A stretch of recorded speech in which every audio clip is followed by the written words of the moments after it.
अस्सलाम वालेकुम दोस्तों, मैं हूं मोहम्मद बिलाल सलीम चौधरी और आप देख रहे हैं MBS टैक्सेशन। आज हम एक बहुत ही अहम टॉपिक कवर करने जा रहे हैं, ATL यानी active tax payer list. Active tax payer list क्या होती है? ATL का मतलब एक्टिव टैक्स पेयर लिस्ट है।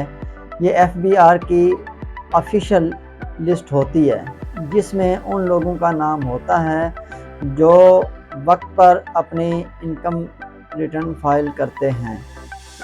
एयरटेल में नाम होने का फ़ायदा यह है कि आपको कई जगह पर टैक्स डिस्काउंट मिलता है।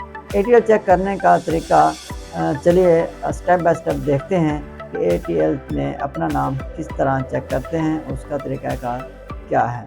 सबसे पहले अपने ब्राउज़र में FBR की वेबसाइट ओपन करें। पहले आपने करना यह है कि अपने ब्राउज़र में जाना है और FBR IRIS और इंटर कर देना है। उसके बाद यहाँ पर FBR की जो साइट्स हैं उसके लिंक शो हो रहे हैं, पहले पे आप क्लिक कर दें और आपके पास ये वाला जो है लुक सामने आ जाएगा।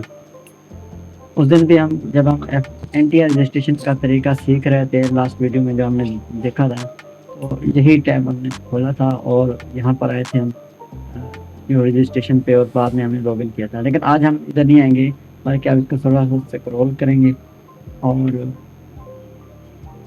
ऑनलाइन वेरिफिकेशन आपको नज़र आएगा, लिखा होगा।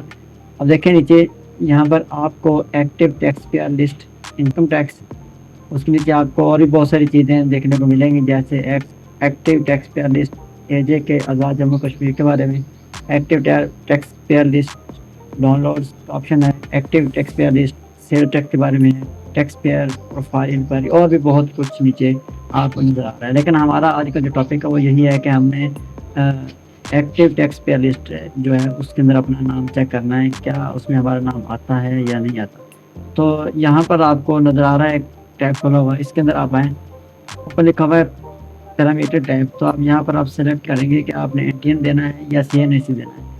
आप कोशिश करें कि CNIC का जो है उसको क्लिक करें ऑप्शन को, और यहाँ पर CNIC की जगह आप उसका नंबर लिखेंगे, CNIC का जो असल नंबर है।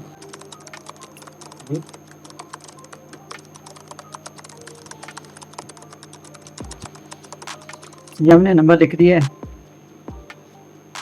नीचे डेट का ऑप्शन है, अगर तो आपने आज की डेट में चेक करना है तो आज की डेट करें, अगर पिछले किसी डेट में चेक करना जब, तो आप यहाँ पर उसको सेलेक्ट कर सकते हैं।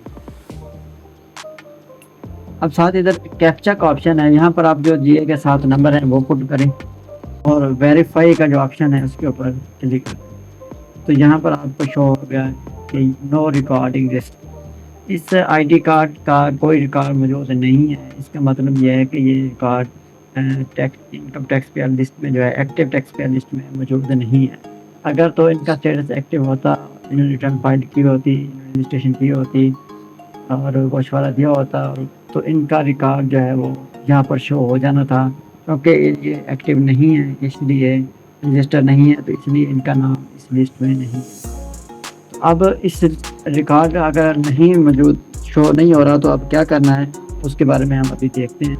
तो दोस्तों अभी हमने देखा कि किस तरह ATL में अपना नाम चेक करते हैं। अगर आपका नाम भी ATL में नहीं है तो फिर उसके लिए क्या करना है। उसके लिए आपने चेक ये करना है कि आपने, अगर आपका नाम ATL में नहीं आ रहा और आपने टाइम पर रिटर्न फाइल की है तो आप चेक करें। अगर आपने रिटर्न टाइम फाइल की है और आपका नाम ATL लिस्ट में नहीं आ रहा, आपने रिटर्न फाइल की है और आपका नाम ATL लिस्ट में नहीं है, तो कंफर्म करें कि आपने जो रिटर्न फाइल की है वो डेडलाइन से पहले की है, कहीं डेडलाइन मिस तो नहीं कर दी।